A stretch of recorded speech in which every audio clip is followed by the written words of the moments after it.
So these clips from the Breakfast Club is going viral about Gucci Mane and Keyshia. A lot of people are saying that Keyshia is controlling and manipulating Gucci Mane. Listen to this. All right. First thing first, Gucci Mane Keyshia was on the Breakfast Club promoting his book called Episodes, which I think that's a thorough title, by the way, and very unique. Gucci Mane, he came out and said that he was schizophrenic on the Breakfast Club and promoting his book, and that's what it's about, his episodes that he been having about him being diagnosed with schizophrenia. Okay, cool. People are reacting off of these clips from the Breakfast Club. I don't even think people really watch the full interview on the Breakfast Club. Although I do play clips over here, I actually invest myself into watching the full interview on any clip that I play. So I don't think people watching the full interview, and I don't think people have really great discernment. I'm going to keep it a bean.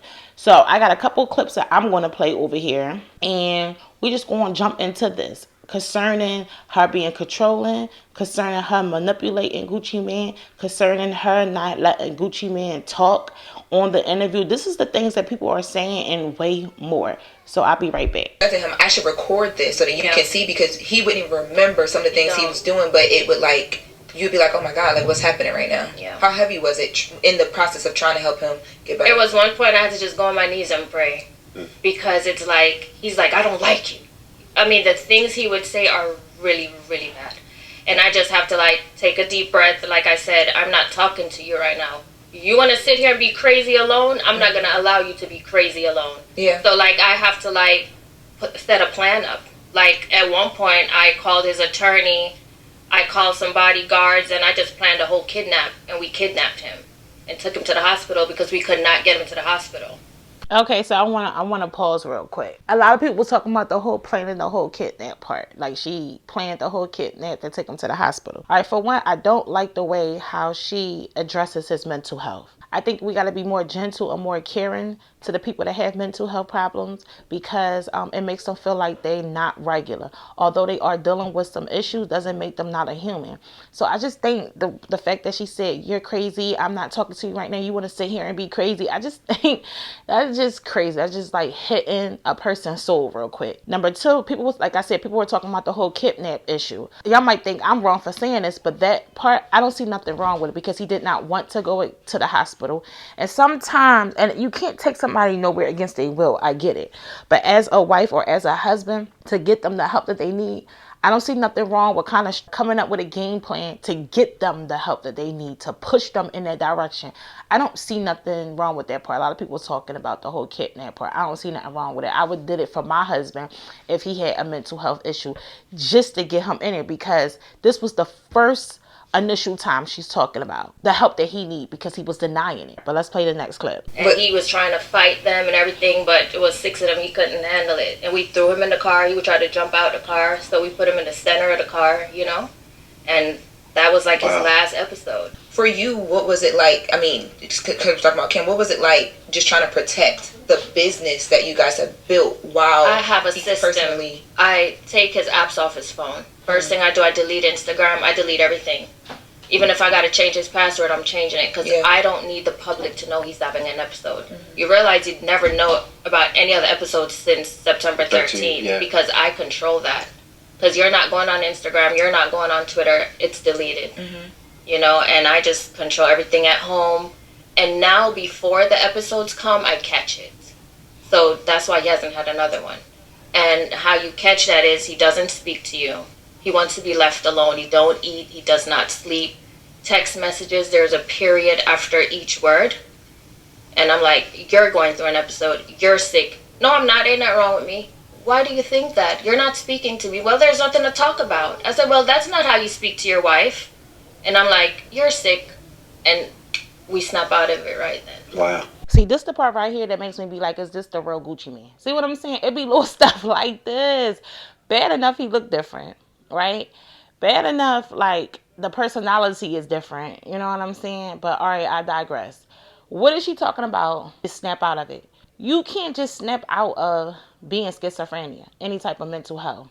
You know what I mean? That's the part right there. I'd be like, that's real sus. I'm using my kids' lingo. That's real sus. I don't know, because you don't just snap out of a mental health disorder. She said that she controls everything, right? She takes the apps off his phone. She delete the apps, she delete the apps on his phone if she have to. Now, that part right there, a lot of people had something to say. They said that was a little bit controlling. I disagree. I think people need to understand this. When you are dealing with somebody who has a mental health problem, listen, if you have never saw or had a family member or a spouse or a child of some sort, listen, I had an aunt who was schizophrenia. He was grown, sleeping on her couch. He happened to wake up my cousin because he felt somebody over him, and it was his mom with a knife over his body while he's sleeping on the couch. Okay, so these people who have the mental health problems, you have to be stern, you have to be firm, but you can't be too hard and you can't be aggressive. It's like you need a discernment. You need to be able to know when and when not to do that. You gotta discern and assess the situation. Like, I cannot explain it. And I remember my aunt having them episodes. I also had a best friends since we were 15 years old. We no longer friends anymore because she has a bipolar disorder. And I did not know. It's like she was regular when we met and we was 15 years old. And then I happened to look up and we're 18 and she just wasn't the same no more. And it was getting worse and worse and worse over the years. And then my life, because now we're becoming grown adults. My life is changing. I'm trying to figure out, like, my life is getting hard, right? Now, and then I wound up getting married and having more kids and stuff. So my life was going in a different direction. And I never knew it was because she wound up being bipolar. She got diagnosed. So when I met her, she was regular. It just come on to people. Like, these mental disorders just be happening to people. Now, Gucci Mane case, we don't know, right? Because look, y'all know. But I'm just saying, listen, I don't know. I don't know if he's a real Gucci man or not. But hypothetically, we saying if he is the real Gucci man. These mental disorders be happening to people. It just come upon them, due to generational. A lot of times it's generational. Now, the whole part what she just said about you're sick, something's wrong. Once again, I don't like the way how she talks to Gucci Mane concerning his mental health. That's not the way to be. Bad enough people with mental health disorders feel like they are different. They're not regular among the rest of the people. So you cannot talk to them like that. Saying like she needs to change her vocabulary concerning, because he's still her husband. So she still have to move in a way that is her husband. He is the leader. He is the provider. She still have to move in that way and got to know when to shift to caretaker.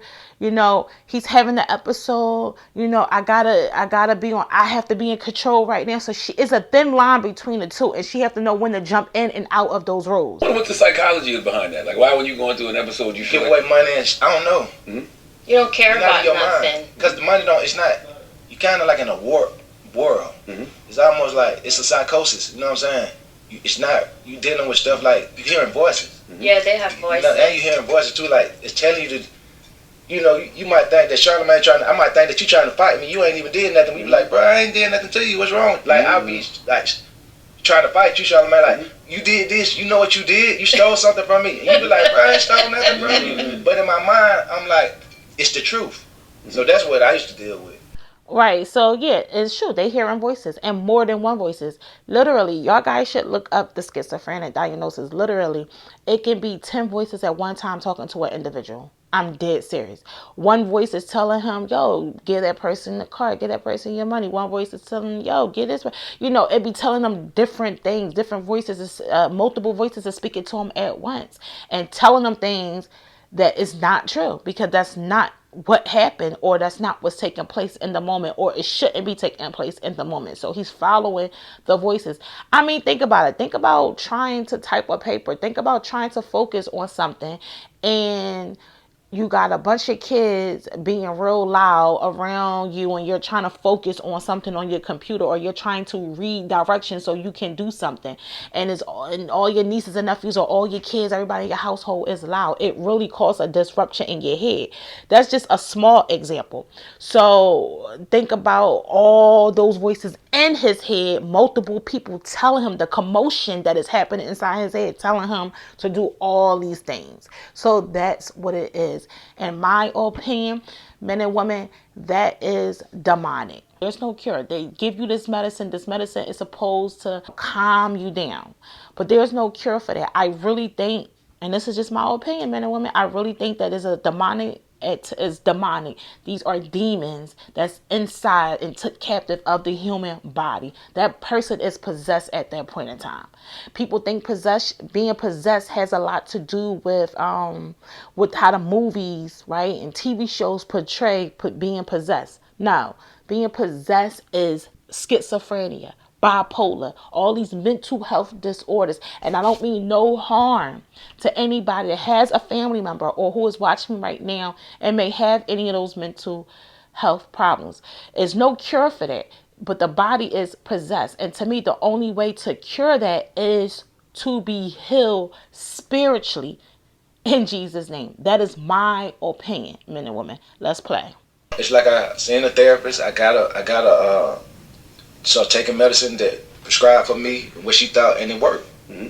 And I haven't had any other problems. You know, I always wonder when people have episodes, what sparks it, right?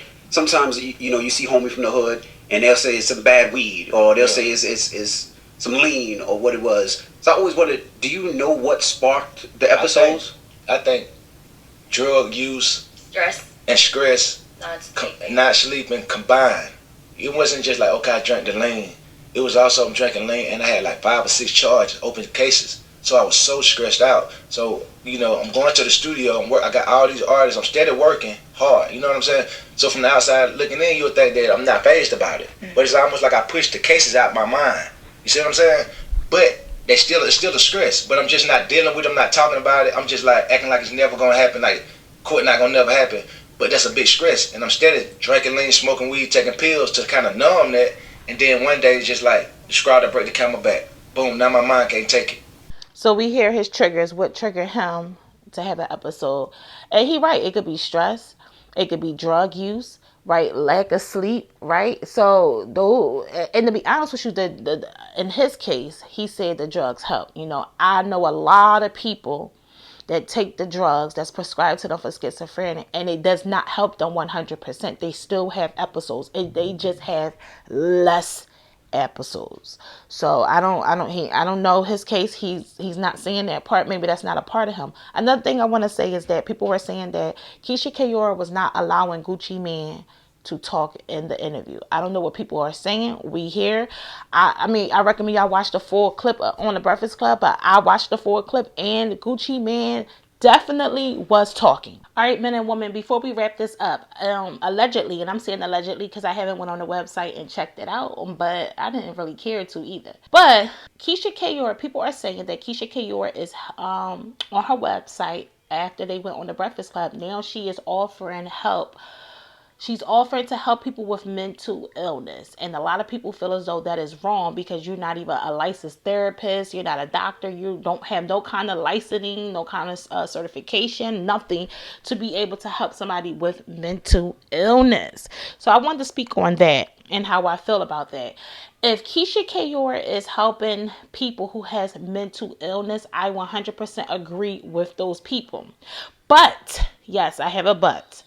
If Keyshia is helping caretakers, people who are caretakers of people who has mental illness, then especially the one that she is a caretaker to concerning her husband, which is schizophrenia, I don't see nothing wrong with that. Now, pause, hear me out. She's also having people sign waivers too. So hear me out. So at your own risk, y'all. And she charging $525. So listen, hear what I'm about to say concerning that. The reason why I'm saying I don't see nothing wrong with that, because it's just like when people are going on these social media platforms and saying, hey, I can help you grow your YouTube channel. Hey, I could become your life coach. Hey, like all that kind of stuff, right? It's because they feel as though that they have the experience with the skills, information, wisdom, and knowledge to be able to help those people. Keyshia, in my opinion, has the skills, the information, and the knowledge to help another caretaker out. I'm going to repeat, another caretaker out, because she is experiencing it and going through it and have been through it, and in her opinion is successful as a caretaker. But if she's helping out the actual person who has a mental illness, then I think she needs to fall back completely. That is just my opinion.